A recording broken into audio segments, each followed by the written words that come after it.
Ну что, вот она отвертка с храповым механизмом. Что у нас из себя представляет храповый механизм? Ну, это та же самая трещотка, ключ с трещоткой, только в виде отвертки, да? Здесь у нас в одну сторону переключение, в другую, и нейтральное, то есть, сейчас, подождите, вот так вот нейтральное, когда она никуда не крутится, то есть никуда трещотка не работает. Так, вот это переключаем. Нейтральная никуда не крутится. И вот так вот. То есть она вот так вот крутится. Вот такая бита-насадка.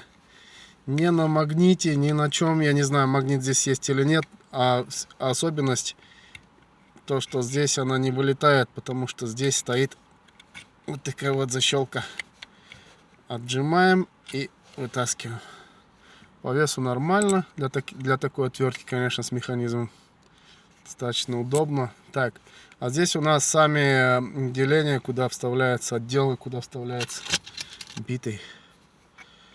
Так, вставляем бита 1, 2.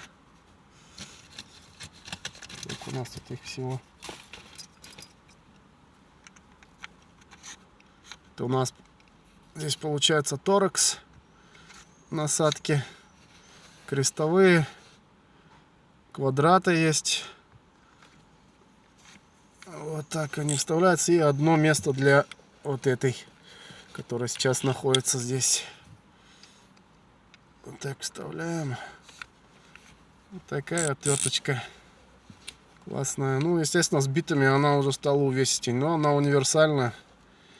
Вот такой мини-обзорчик Work Pro.